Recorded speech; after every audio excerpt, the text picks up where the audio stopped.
Негизи бул күлкүлүү суроо да, күйөөнү изменага кантип бардырбасам болот деген. Күйөө үчүн болбош керек аял, өзү үчүн, өзүнүн аялдык бактысы үчүн. Эми ким эле күйөөсүн бөлүшкүсү келсин билбейм, бир мес иштебей калган адам эле күйөөсүн унчукпай бөлүшүп болуш керек деп ойлойм. Жанагы шариятта да бар го, эки аял алууга эркектерге уруксаат деп. Бирок канча динде түшүнгөн деле аялдар бар, бул нерсени көтөрө албайт. Күйөөсүнүн изменасын эр бермек, жок жан бермек бар деген баягы сөз бар экен го. Эми изменага барбасын күйөөм кокуй десеңиз, анда өзүңүз ошондой өзгөрүңүз, кокуйлап өзгөрүңүз.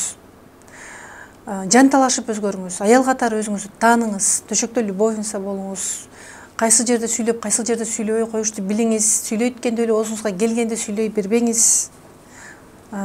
Тилди агызып кое бербеңиз. Күйөөм ачуулуу мени сүйлөтөт дей турган болсоңуз, ал сүйлөсө сүйлөй берсин. Акмакка тең эле акмак болуу керекпи?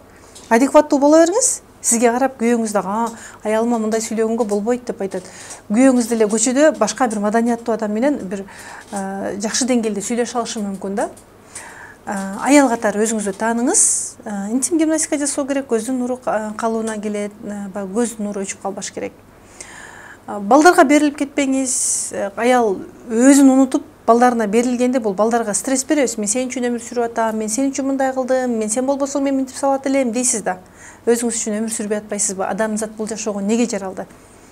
Өзүңдү сүйүп өмүр сүрүү үчүн жаралдың да. Аял неге бала төрөп, балаң үчүн өмүр сүр деген жок. Балдар чоңоюп кеткенден кийин эмне сүрбөй коюш керекпи анда? Эмне кылыш керек? Аял канча өзүнө келсе, аял канчалык өзүн ойлосо, ошончолук ал. Элестетиңиз, өзүн сүйгөн аял отурат, балдары келсе, балдарына да сүйүү бере алат. Тигиге буга чачыраган аял, моундай аял. Балдарың жаныңа келсе, аф деп кабасың да. Өзүңүздү сүйүү керек, эң биринчи өзүн сүйгөн, бардык өзүнүн милдеттерин аткара билген аял болуңуз, измена кылышын каалабасаңыз. Анан анча-мынча эркек айтып койсо болот. Мындай кээ бир психологдордун айткандары бар го. Измена жөнүндө күйөөгө айтпаш керек, такыр ооз ачпаш керек деп. Бирок ошол эле учурда мен бир да жолу ооз ачкан эмесмин, мен күйөөмдү кенен таштаганмын. 3 жыл болуптур, 5 жыл болуптур күйөөмдүн любовницасы бар экен деген эркек аялдар келет. Эгерде менин өмүрүмдө ушундай нерсе болсо, мен ал эркек менен бир төшөктө жатпайт элем, бир үйдө жашабайт элем деген сыяктуу сөздөрдү айтып коюу ашыкча деле эмес. Болгону өзүң чарчап, жүдөп, какап, сасып туруп айтсаң, ал сөзүң өтпөйт.